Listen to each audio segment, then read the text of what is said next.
جی گوشہ نور سننے والی سب نوری بہنوں کی خدمت میں السلام علیکم۔ میں امید کرتی ہوں کہ آپ سب خیریت سے ہوں گی۔ یہ آپ کے 2 سوالات اور تھے جن پر میں نے کہا تھا کہ میں آپ کو انشاءاللہ جلد ہی ان کے بھی جوابات دوں گی۔ ایک یہ تھا کہ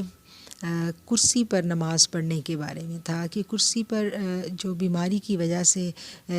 بہن جو ہے وہ کہہ رہی ہیں کہ بیماری کی وجہ سے میں کرسی پر نماز پڑھتی ہوں اور اس میں جو سجدہ ہے وہ چونکہ نہیں دے پاتے ہم کرسی پر نماز پڑھنے والے، تو سجدے کی جو کیفیت ہے، جو اس کا جو خشوع و خضوع ہے، وہ ہم کس طرح سے حاصل کر سکتے ہیں۔ تو اس کے بارے میں کہوں گی کہ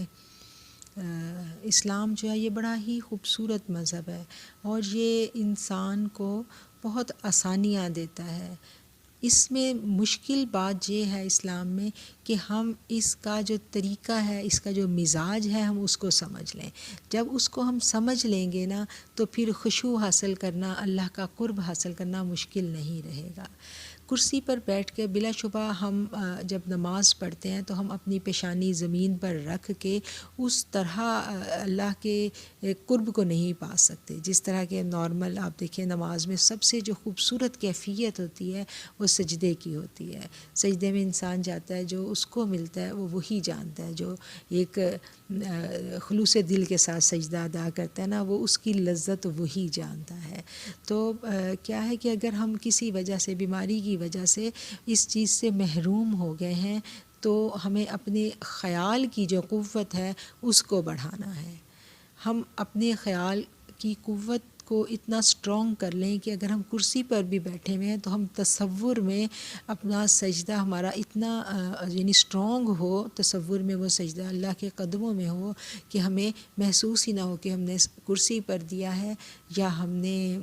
واقعتاً حقیقتاً اللہ کے پاس ہیں ہم۔ تو یہ اگر ہم جس کو کہتے ہیں نا کہ اسلام ہمیں اب ہماری نیتوں کی رکھ کرنی سکھا دیتا ہے، تو بات وہی ہے کہ جب ہمارا دل اللہ کے ساتھ جڑا ہوا ہوگا اور تصور میں ہم اللہ کے حضور کھڑے ہیں اور تصور ہمارا اتنا اسٹرانگ ہے تو کہ بھلے ہم کرسی پہ بیٹھے ہوں لیکن ہمارا جو پیشانی ہے وہ اللہ کے قدموں میں ہو، تو اس کو ہم اپنے خیال کی قوت کو بڑھا کر اس کیفیت کو حاصل کر سکتے ہیں۔ اور ایک اور بات میں یہاں عرض کرنا چاہوں نماز کے بارے میں، جو کرسی پر بیٹھ کر ہم نماز پڑھتے ہیں اس کے بارے میں، کہ ہمارے یعنی اگر ہم اس چیز پہ غور کریں تو ہمارے ہاں کچھ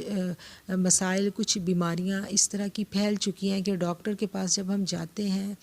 تو ڈاکٹر سب سے پہلے ہماری رپورٹس دیکھ کے، ہماری سمٹمز سن کے ہم سے کہتے ہیں کہ آپ نے جھکنا نہیں ہے، آپ نے کموڈ یوز کرنا ہے اور آپ نے کرسی پر بیٹھ کر نماز پڑھنی ہے، آپ نے سجدے میں نہیں جانا۔ تو ہم اس کو فوراً فالو کر لیتے ہیں اور پھر ہم اس کو عادت بنا لیتے ہیں اور ہمیں یہ لگتا ہے کہ اب تا حیات ہم یہی کریں گے، تا حیات اب ہم سجدہ نہیں دے سکتے، ہم اس بات کو قبول کر لیتے ہیں۔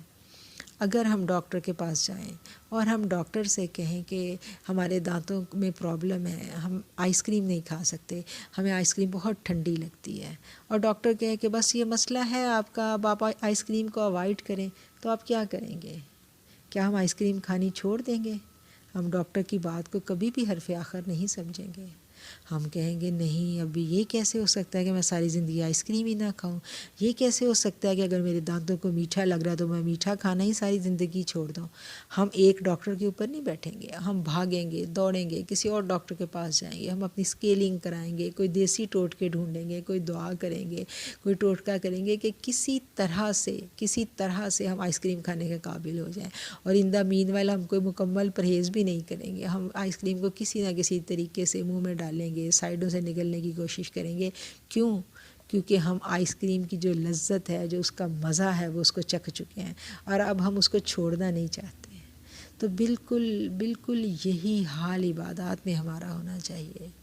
جب ہمیں نماز کی لذت جو ہے، نماز کے جو فیوز و برکات ہیں، جب ہماری روح اس کو چکھ لے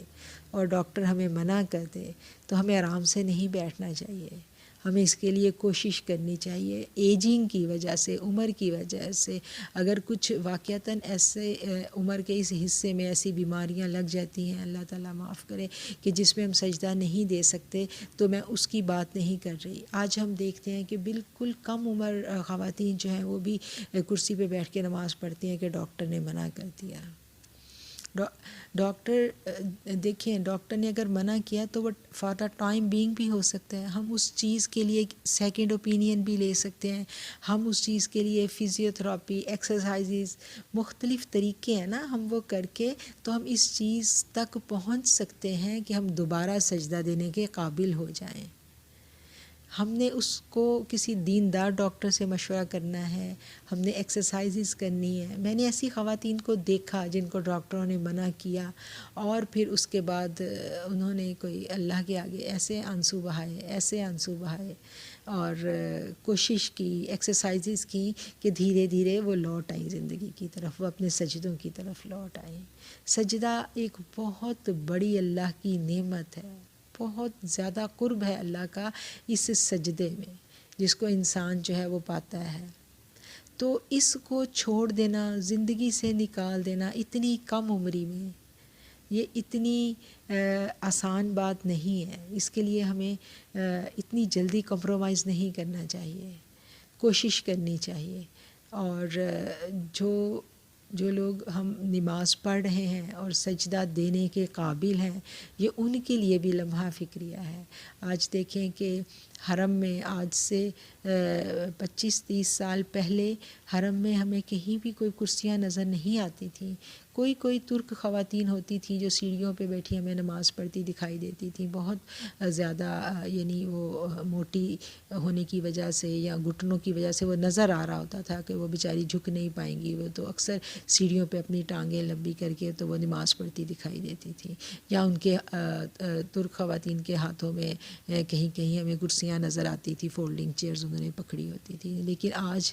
یہ حالات ہیں کہ حرم میں باقاعدہ کرسیاں جو ہیں ان کے ریک بنے ہوئے ہیں اور ہر مسجد میں کرسیاں موجود ہیں. اتنی زیادہ کیا واقعی بیماریاں آ گئی ہیں. اور اگر اتنی تیزی سے سجدے ہماری نمازوں سے جا رہے ہیں، ہماری نمازوں سے سجدے نکل رہے ہیں، تو یہ بڑا ہی لمحہ فکریہ ہے. ہمیں اس بارے میں سوچنا چاہیے اور ڈرنا چاہیے اور دعا بھی کرنی چاہیے اللہ سے. جب ہم نماز پڑھیں، سجدے کے ساتھ نماز پڑھیں تو سلام پھیر کے اللہ سے ضرور دعا کریں کہ اللہم انی اعوذ بک من زوال نعمتک و تحول عافیتک. یہ دعا ضرور ہم کریں اور اللہ کا شکر ادا کریں کہ اللہ تیرا شکر ہے تو نے سجدہ دینے کی توفیق دی. جب ہم شکر ادا کریں گے تو اللہ کہتا ہے نا، لئن شکرتم لازیدنکم فإن شکرتم لازیدنکم، اگر تم شکر ادا کرو گے تو میں تمہیں اور زیادہ دوں گا. کہ جو لوگ پوری نماز پڑھ رہے ہیں سجدے کے ساتھ، وہ اپنے اس سجدے کے اوپر سجدہ شکر ادا کریں اور اللہ کا پورے دل سے شکر ادا کریں. اور ساتھ ہم یہ دعا بھی مانگیں کہ اللہ ہمیں ہمت دینا، توفیق دینا کہ ہم سجدے کے ساتھ نماز پڑھیں، آخری دم تک تیرے حضور سجدہ کرتے ہوئے جائیں. اس چیز کو ہم نے سمجھنا ہے. یہ ایک بڑی ہمارے لیے ایک الارمنگ بات ہے کہ کس طرح سے یہ ہمارے ارد گرد پھیل گئی ہے کہ ہم بہت جلد اس پہ راضی ہو جاتے ہیں. ہمیں اس پہ راضی نہیں ہونا، ہمیں اس پہ اسٹرگل کرنی ہے. اور اگر ہم سب کچھ ہوتے ہوئے، وسائل ہوتے، صحت ہوتے، دھڑا دھڑ نمازیں قضا کر رہے ہیں، سجدوں سے انکار کر رہے ہیں، ہم اس دن سے ڈریں کہ ہم سے توفیق ہی نہ چھن جائیں سجدوں کی. تو اس دن سے پہلے ہم اللہ کے حضور آ جائیں اور سجدہ ادا کریں اور پورے شعور کے ساتھ کریں اور پوری دعا کے ساتھ کریں اور اس کی اہمیت کو سمجھیں کہ یہ کتنی اس کی اہمیت ہے. جو نہیں کر پا رہا، جو تکلیف میں ہے، اس سے کبھی پوچھیں وہ کتنی تکلیف میں ہے کہ وہ سجدہ نہیں ادا کر پا رہا.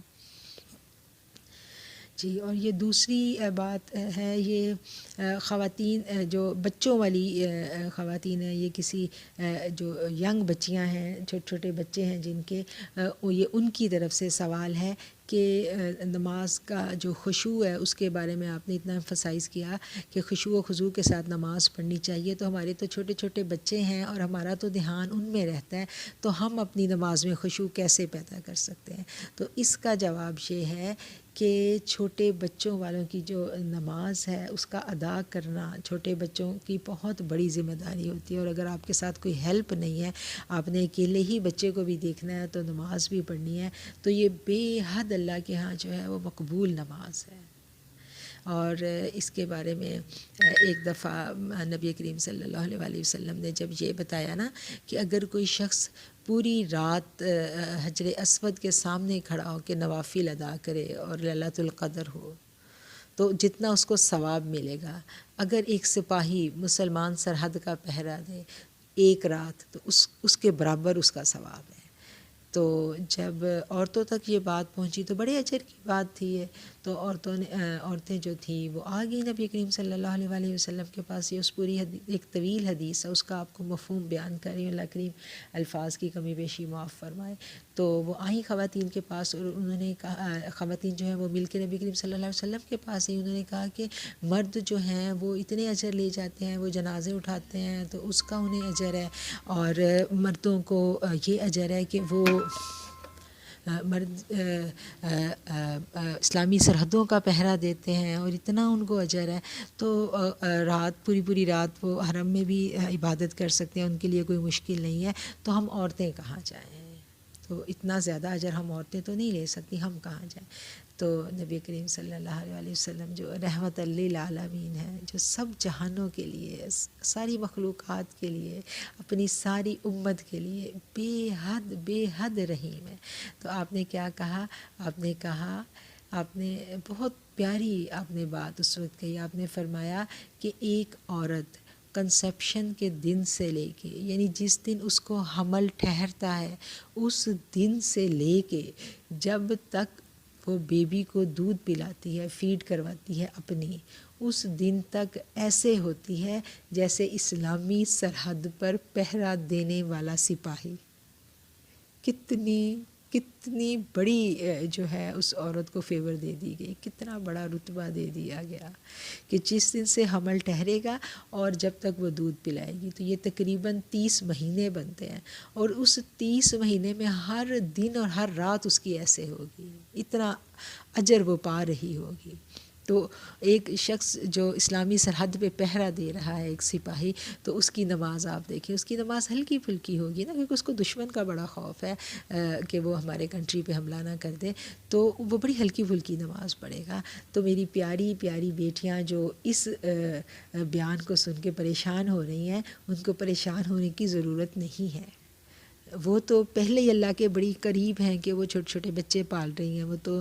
بہت زیادہ اجر کما رہی ہیں، اور اس کے ساتھ اگر وہ نماز پڑھ رہی ہیں اور ان کو ویسی کنسنٹریشن اگر نصیب نہیں ہو رہی تو آپ فکر نہ کریں، اور آپ کے دل کی خواہش، آپ کی نیت کا خلوص جو ہے وہ اللہ تک پہنچتا ہے۔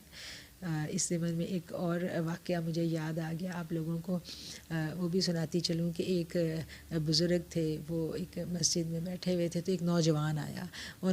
آیا، اس نے بڑی تیزی سے وضو کیا اور فٹافٹ اس نے نماز پڑھی، اور نماز پڑھ کے وہ جب باہر جانے لگا تو ان بزرگوں نے اس کو بلا لیا، اس کو ڈانٹا، انہوں نے کہا یہ تم نے کیا نماز پڑھی ہے، اتنی تیز نماز، فٹافٹ تم نے وضو کیا اور تم جلدی سے نماز پڑھ کے جا رہے ہو، چلو دوبارہ وضو کرو اور دوبارہ پوری نماز ادا کرو۔ تو اب اس نے ان بزرگوں کو دیکھا، وہ بچہ جو تھا وہ خاموش ہو گیا، اور اس نے جا کے دوبارہ وضو کیا، بابا جی کے ڈر سے بڑے خشوع سے اس نے وضو کیا، اور دوبارہ اس نے بڑے اہتمام سے نماز پڑھی، اور نماز پڑھ کے جب وہ جانے لگا تو بابا جی نے اس کو بلایا اور بڑے فخر سے کہا کہ اب بتاؤ وہ نماز اچھی تھی یا یہ نماز اچھی ہے، وہ قبول ہوئی یا یہ ہوئی؟ تو اس نوجوان نے کیا کہا؟ اس نے کہا بابا جی نماز تو میری پہلے والی قبول ہوئی ہے، کیونکہ میں کسی بڑی مشکل کام میں پھنسا ہوا تھا اور ٹائم تھوڑا تھا، تو میں تو صرف اللہ کو یہ بتانے آیا تھا کہ اللہ میں باغی نہیں ہوں، تو نماز تو میری وہی قبول ہوئی ہے، یہ تو میں نے آپ کے ڈر سے پڑھی ہے۔ تو بات وہی ہے جو جہاں پر ہے اس کو پتہ ہے، اور اللہ جو ہے وہ نیتوں کو جانتا ہے، اور پھر وہی بات کہ اعمال جو ہیں وہ گنے نہیں جانے، ان کے اوقات نہیں گنے جانے، ان کو تولا جانا ہے۔ نیت کا اخلاص ہو، نیت میں خشوع ہو تو اللہ تعالیٰ بہترین قبول کرنے والا ہے، بہترین اجر دینے والا ہے۔ اور اس کے ساتھ جو ہے میں آپ سے اجازت چاہوں گی، اپنے چینل پر جو نئی آنے والی خواتین ہیں ان سے درخواست کروں گی کہ آپ لوگ اس چیز کو سمجھ لیں کہ یہ چینل جو ہے یہ خواتین کی تعلیم و تربیت کے لیے بنایا گیا ہے، اور اگر آپ سمجھتی ہیں کہ اس پر کی گئی باتیں، اس پر اپلوڈ کیے گئے لیکچرز اور سوالات آپ کے لیے کچھ فائدہ مند ہیں تو ان اپنی خواتین تک، اپنے حلقہ احباب کی ان خواتین تک ضرور پہنچائیں جن سے آپ کو پیار ہے اور آپ سمجھتی ہیں کہ یہ ان کو بھی کچھ فائدہ دے سکیں گے۔ بہت شکریہ، آپ سے اجازت چاہوں گی۔ السلام علیکم۔